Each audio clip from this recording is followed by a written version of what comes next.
My sister grabbed the mic at my wedding and yelled, "Maeva, your family is a disgrace." The room erupted in whispers as she laughed in my face. But then the ground shook when my SEVEN-CAR convoy rolled up. Her smile vanished, her face turned white, and she murmured, "This can't be real." Every guest saw the truth. I never had to say out loud. The envelope sat on the kitchen table, like a loaded gun.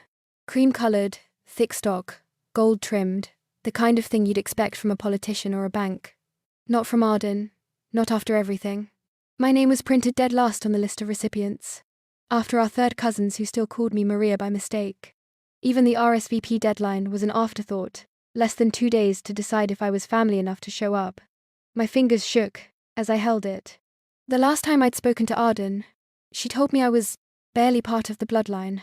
That was at a Christmas brunch, where I wasn't invited, but showed up anyway, hoping for something.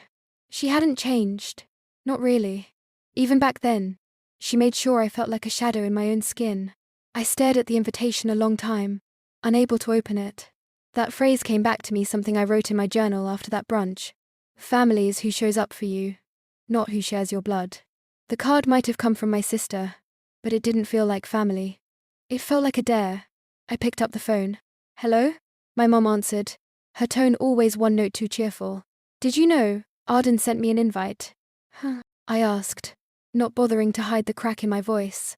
"Well, you are family, if you want to be," she said, like tossing a breadcrumb to a pigeon.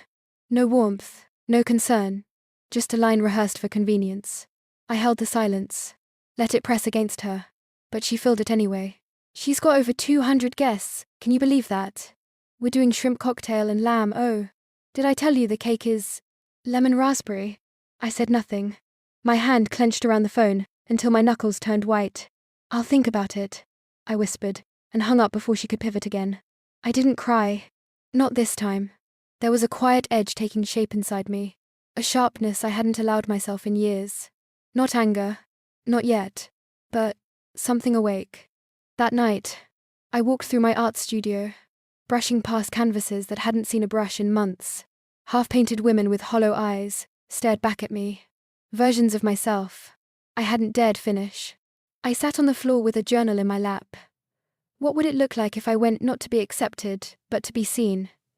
I didn't even hear Lionel walk in. "You okay?" he asked, leaning on the doorframe. "It's just a dumb invitation," I lied, staring at the floor like it could give me an answer. He didn't press, just nodded, and walked into the kitchen. Later that night, I found a sticky note on the fridge. His handwriting was shaky but clear. "You don't owe anyone silence. You owe yourself peace." I held that note in my palm for what felt like hours, and for the first time in months, I let myself feel it, all of it. The rejection, the smallness, the shame that I'd carried for so long. It almost felt comfortable. Almost. The next morning, I made coffee and sat in front of my laptop. The RSVP link blinked back at me like a challenge. I clicked. Attending. Not just for me.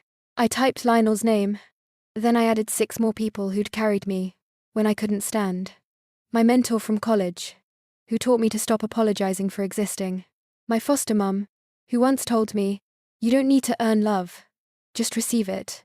My therapist. My childhood friend, who flew cross-country when I had my first panic attack.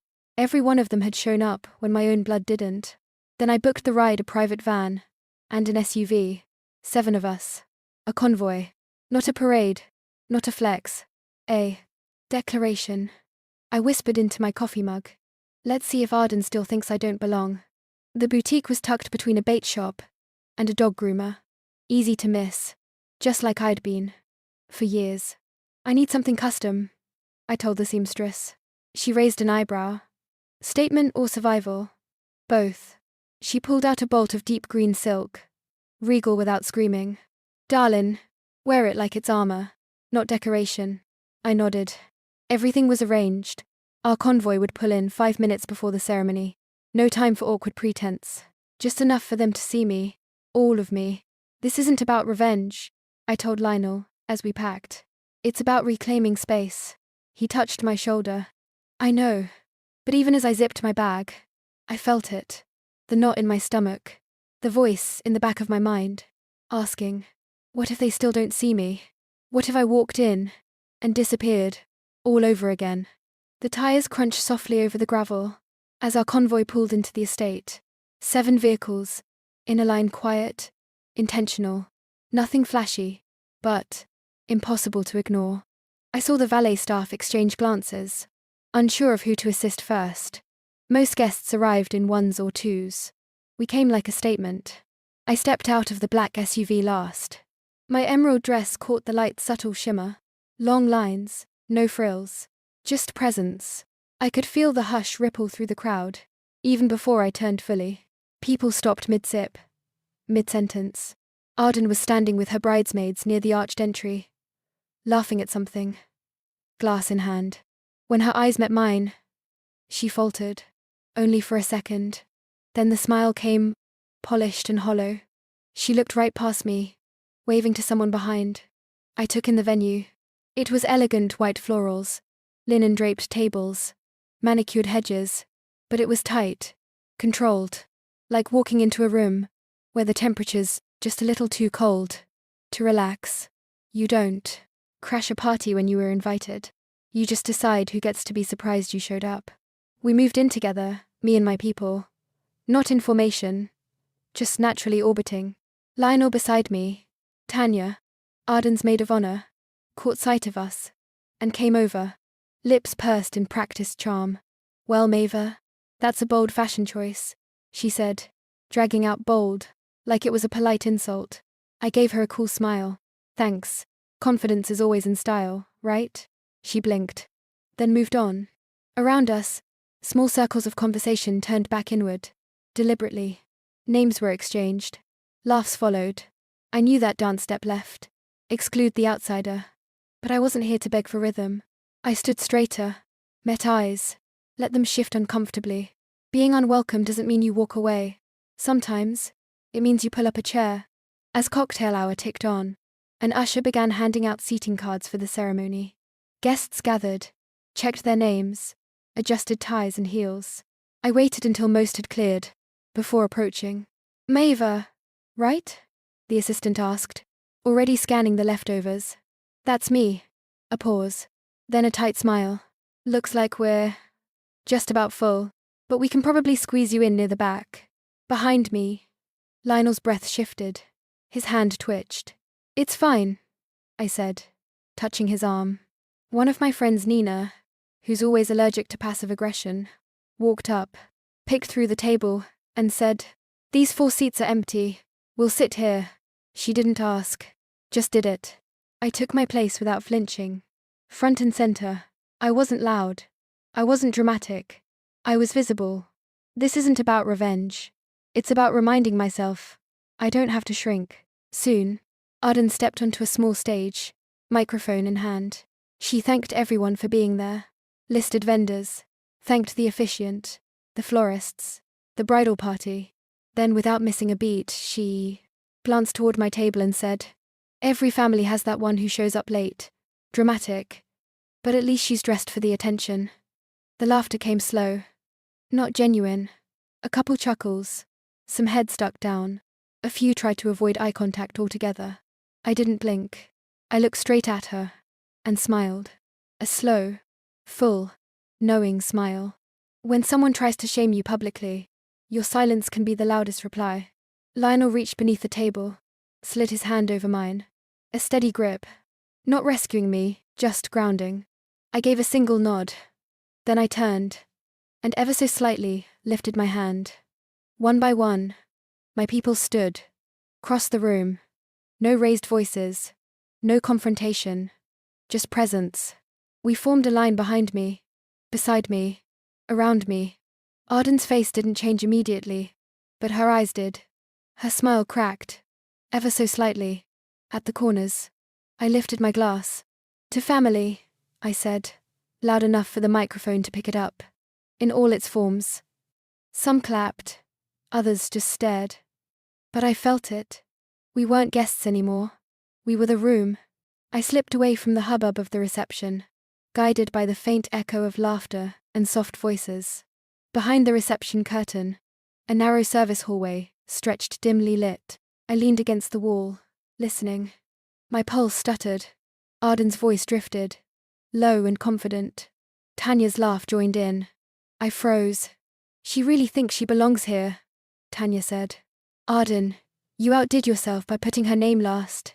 Arden's tone was cool. It's the only way to remind her she's a guest in our story, not the main act. For a moment, I stood unmoving, heart pounding. That invitation I held so carefully. It was never about reconciliation.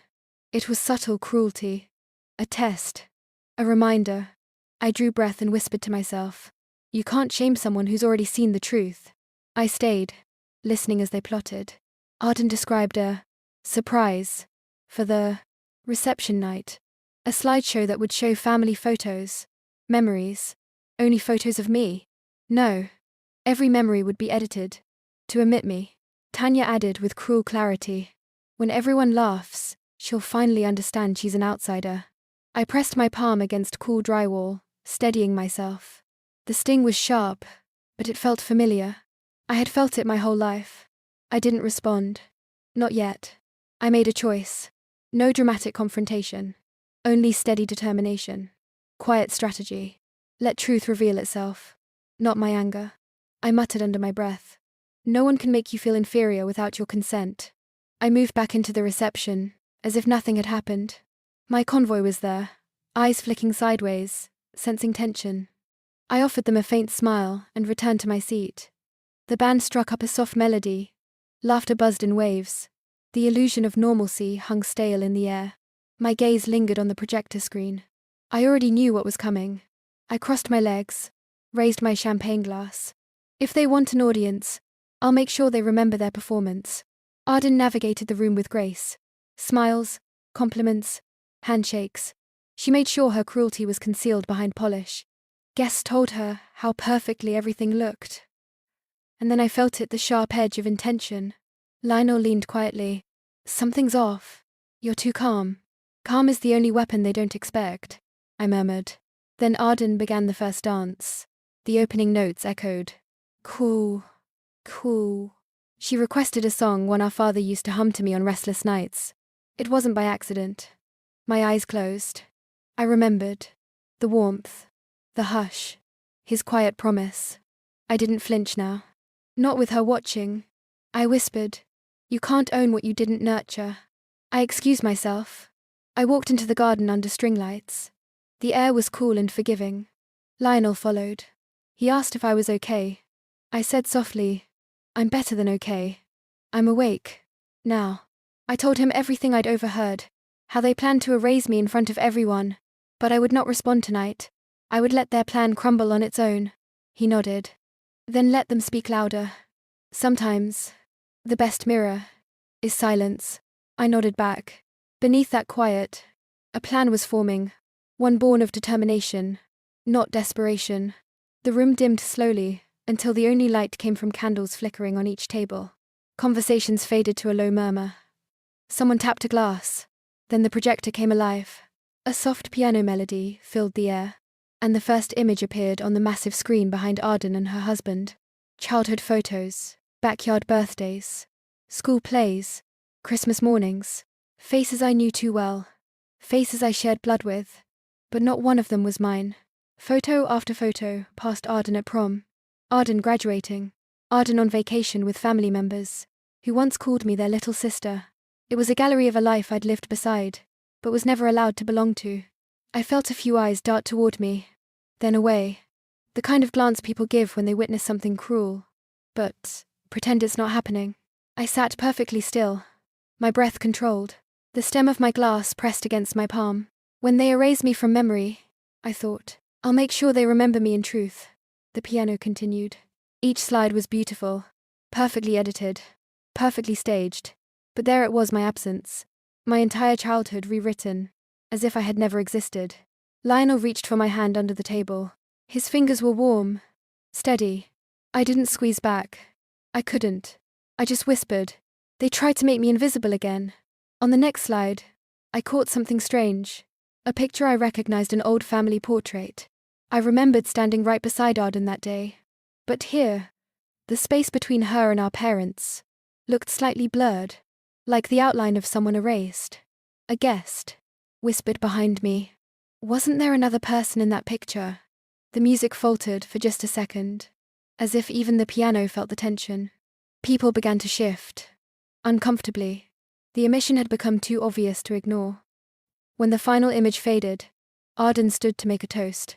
Her voice, usually smooth, quivered just slightly. Thank you all for celebrating love and family tonight. Every photo you saw represents what truly matters. Connection, loyalty, and... She paused, her eyes glancing at me. Unity. I stood up. My chair scraped softly against the wooden floor. May I ask? I said, my tone even. Why I'm not in those memories? Did I cease to exist when it was convenient? The room went silent. Even the air held still. Arden blinked fast, caught off guard. We just wanted to focus on the bride's journey tonight. I nodded. My journey began long before tonight. You can't spotlight your story by snuffing out mine. For a moment, no one moved. Then, one of my aunts, an older woman who'd always worshipped appearances, stood and said sharply, perhaps there was a reason. Another voice chimed in Tamra, one of Arden's college friends. Yes, some things are better left out, for decorum's sake. A cousin muttered, did we miss something? The crowd divided, half curious, half defensive. I could feel my pulse in my ears, but I stayed steady. Half the battlefield is owning your voice. Lionel rose beside me, his presence, like a wall of calm. He didn't speak. He didn't need to. The silence between us said everything. The music had stopped. Guests whispered, pretending to sip from empty glasses. The room was charged, now not with celebration, but with awareness. I slowly sat back down, never breaking eye contact with Arden. Her posture had changed. The smugness was gone, replaced by something smaller, something that looked like doubt. The energy in the room had shifted. People now looked at her differently. Maybe for the first time, they saw her through a clearer lens. I lifted my glass, not in bitterness, but in quiet defiance, and whispered to myself, tonight, they edited me out. Tomorrow, I'll write the final cut. Dinner plates had just been cleared. Guests were beginning to rise, stretch, mingle. The buzz of conversation returned to the hall like nothing had ever happened. But I felt the undercurrent, every smile too tight, every glance a little too careful. And then she appeared again. Arden, floating over like nothing had cracked between us. Glad you decided to join us, she said, the kind of smile on her face that doesn't reach the eyes. I met her gaze. I didn't decline. Her tone was syrupy, her eyes sharp. Lionel stood just behind me, casually protective. His presence made me steady. I knew that tone. I'd heard it before, in every fake apology, every patronizing birthday text, every time I was told to not make things harder than they already are. And I knew something else, too. She wasn't done. The DJ cleared his throat, voice crackling over the speakers. Let's give a warm round of applause for our guest of honor, Maeva. Maeva? A pause, the kind that stretches. Some guests clapped. Others turned their heads, confused. I didn't move, didn't blink. Arden's expression cracked, just for a second. Her jaw tightened. Before she adjusted it back into place, the DJ stammered, apologies. That was supposed to say, one of our guests. Not guest of honor. The crowd chuckled nervously. I leaned toward Lionel. They just can't resist spotlighting me, even when they're trying to dim it. I stood, calm, walked toward the mic, like I was taking a slow stroll through my own front porch. Just a quick word, I said, picking up the mic. If I'm going to be misnamed, at least let it be by someone with good rhythm. Some polite laughs, a few gasps. But seriously, I added, locking eyes with the DJ, please use my full name. Maeva. Not Maeva. Not guest of honor. Just Maeva. He nodded fast, face flushing red. Yes, of course. Sorry, Miss Maeva. I gave a small nod, handed the mic back, returned to my seat. The silence that followed wasn't awkward. It was sharp, like the room had just been pulled tighter. Arden wouldn't look at me, but others did. A few tilted heads, thoughtful. A couple of them even nodded. They saw it. Maybe not all the pieces, but enough to feel something shifting. They can try to erase me, I thought, but I won't take the misspelling. Later, as dessert rolled in, I noticed another subtle jab. Everyone at our table received carefully plated sweets except me. No crème brûlée, no sorbet, not even a spoon. Arden's table had extras. Flambéed even. Jaylene, one of her bridesmaids, leaned across and whispered just loud enough. She can't even pick her dessert right. I didn't flinch. My cheeks flushed. Sure, but I didn't give her the pleasure. I picked up my drink. Took a slow sip. Breathed through my nose. Lionel slid his dish across to me untouched. I looked at him. Nodded once. You can take food away from me, I told myself, but not my dignity. A little later, I stepped away from the noise. Out near the back, behind a column, I opened my phone, typed a quick message to my old law school roommate. Need your eyes on something. Quietly. Don't wait for proofs, create them. Then I paused, stared at that message a long beat, and hit send. I came back inside, just as the band switched to a slower number. I could feel Arden watching me, that look people give when they're still smiling, but no longer sure if they're winning. The room hadn't shifted yet, but I had. This was the moment I stopped, playing polite. I walked back to my seat, the low hum of gossip still alive, in every corner. Faces turned when I passed some curious, some uneasy. I felt the weight of their eyes. Arden walked to center stage for her toast, her posture perfect, her voice ready. A hush fell. The room leaned in, waiting for praise, for sweetness, and maybe for the next betrayal. I heard someone murmur behind me. She's never really belonged. Lionel tightened his grip on my hand, under the table. Watch her close, he said quietly. She's dangerous when cornered. I braced myself. This was the moment. Arden raised her glass. To love, to family, to all who share in our joy. Her tone was smooth, flawless.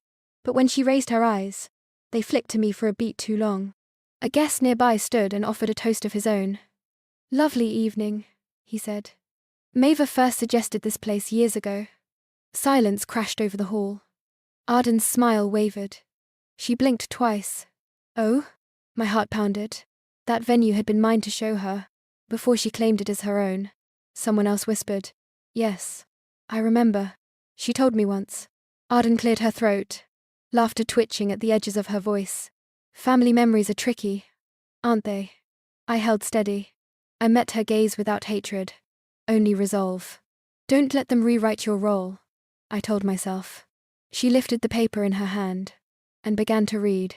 Before this night, I wrote something about love, about hope. Her words were soft and lyrical, too familiar. I stood. I believed that speech belonged to me. The room froze. Arden froze. The paper slipped.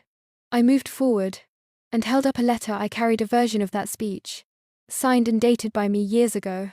Guests gasped. I read from it calmly. I promise to build a home of love for all who feel unseen. Her face drained. You called it yours tonight, she stammered. You can't, I interrupted. I don't need permission to reclaim what I wrote. Lionel rose beside me, steady and unwavering. Some, guests whispered. Others stared. Arden stuttered, trying to recover. A bridesmaid hissed. Is she serious? I turned to the room. I'm not here to argue, I said. I'm here to be acknowledged. The silence was deep. Then one person clapped, hesitantly. Then another. I stepped down from the podium. Each footfall echoed. I returned to my seat. Arden remained locked in place, staring at her reflection in the glass wall behind her. I leaned toward Lionel. That was never just a speech, or a venue, I said. They tried to erase me. He nodded, his voice low. They can't after tonight. I took one slow breath. They can try to silence me, but I've already spoken louder than their lies. The DJ cleared his throat. A door prize announcement flickered onto the screen, accompanied by a digital graphic. Honoree, Lorraine Maeve Carver. The hall froze. Guests murmured. Heads twisted around, searching for the person behind that name. Arden's lips curved in a satisfied half-smile. Tamra leaned in close, whispering, "Even the words don't belong to her." My heart pounded, but I sat still. I did not stand to correct. I watched their faces, measuring their reactions. Lionel's voice in my ear. "Do you want me to?" I shook my head gently. "Not yet. Let them weigh the ugliness of their own choice. They would use my name as a weapon. I would reclaim it as armor." I rose slowly. The ballroom stilled. "I'm sorry," I said, voice quiet but clear. "But I see my name is miswritten again. Let me offer the correct version." I enunciated it. Maeva Carver. A few guests clapped tentative, careful. Others shifted. Arden's cheeks warmed. She coughed, the facade slipping. I continued. "It's not about spelling. It's about being seen." That line landed. The room shifted. The misstep became a moment of quiet power. Arden's hand twitched. She opened her mouth, but she didn't get the chance to finish. Her voice rose. "Today is my day. Don't make it about you." She stepped toward me, sharp in her posture. I lifted my chin, my voice steady. "If today is your day, then this stage is ours to share, not mine to vanish from." Silence pressed in. Lionel stood behind me, resolute. Guests leaned forward. Some exchanged glances. Others looked at Arden, with uncertain eyes. Inside, I felt something shift. Not arrogance, a quiet conviction. I won't disappear tonight. Clive, her great uncle, rose from his seat. He lifted a glass. "I've always seen her," he said. "Don't erase that now."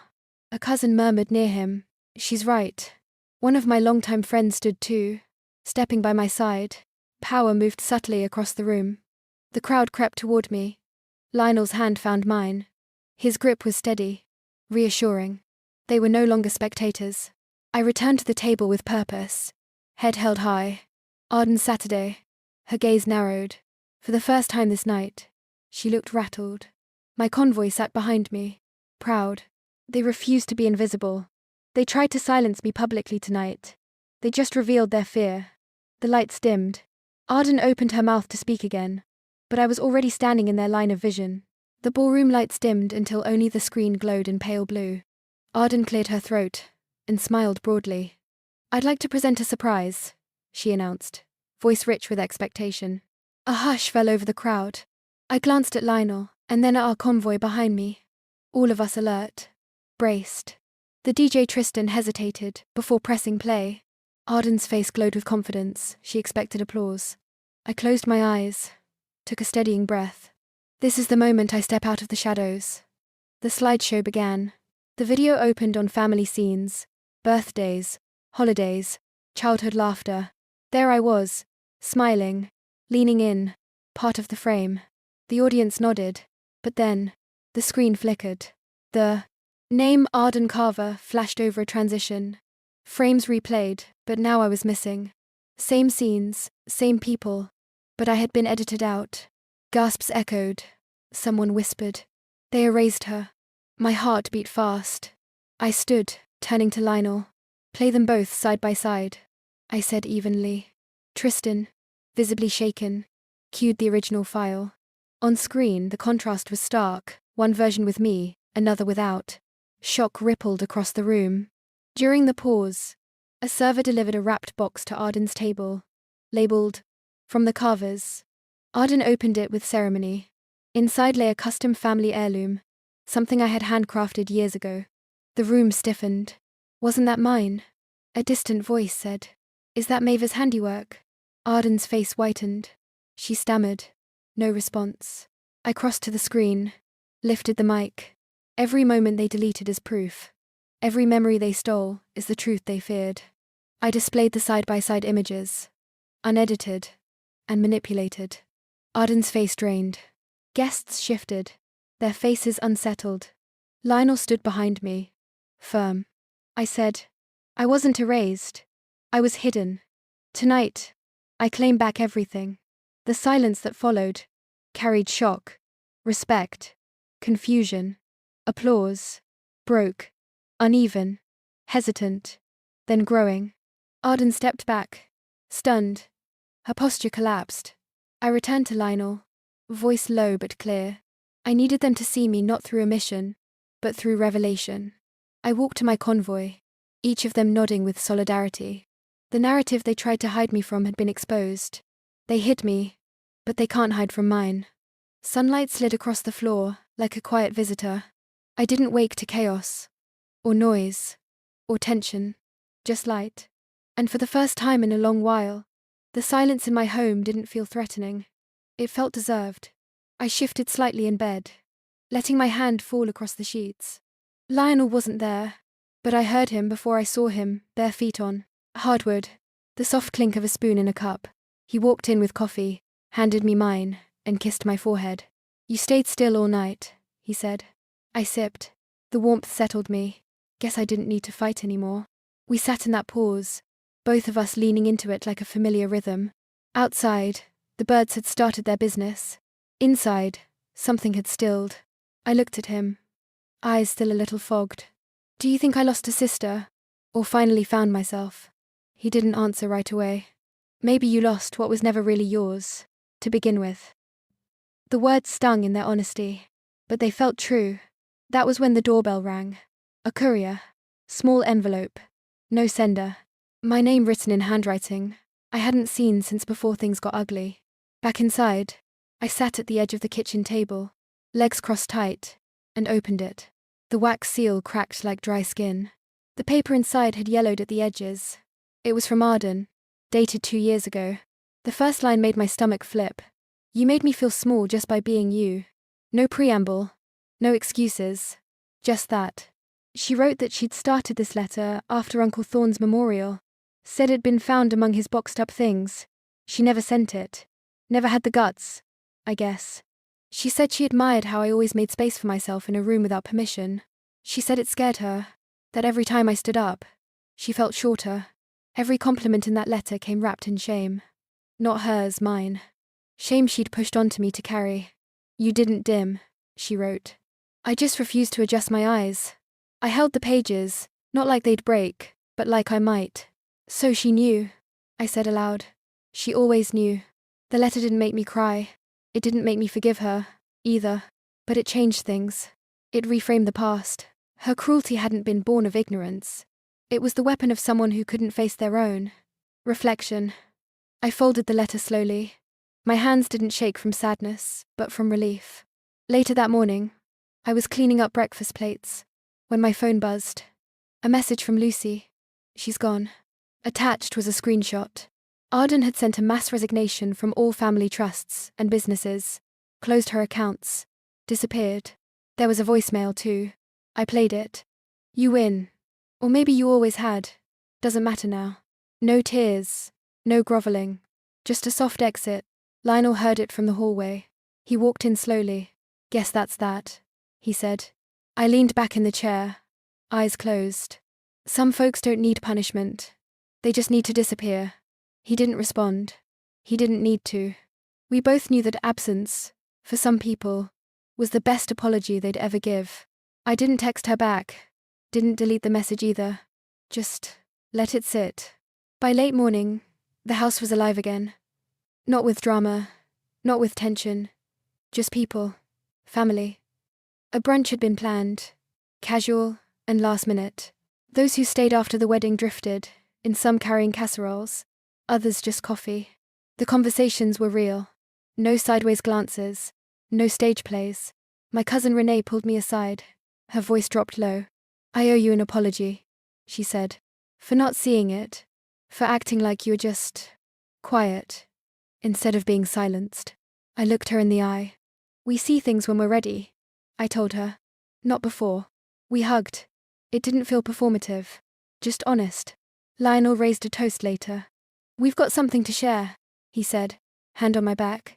He told them about the foundation we'd start, for women like me, like the Maeva from 10 years ago. Unseen, unheard. I added, "We're not building this to show off. We're building it to show up." They clapped. Not too loud. Just enough. When the crowd thinned, and the plates were scraped clean, I stepped out onto the porch, alone. My sketchbook lay where I left it. I started to draw, not for anyone else, just to feel the pencil move again. The convoy cars were still parked near the driveway, not as trophies, but as quiet reminders of what I'd built and what I'd walked away from. I flipped to a new page and wrote, I wasn't erased. I was edited. But the final draft? That's all mine. And I meant it. The wedding wasn't the finish line. It wasn't a performance. It was mine. Some endings don't come with applause, just peace. And that's enough.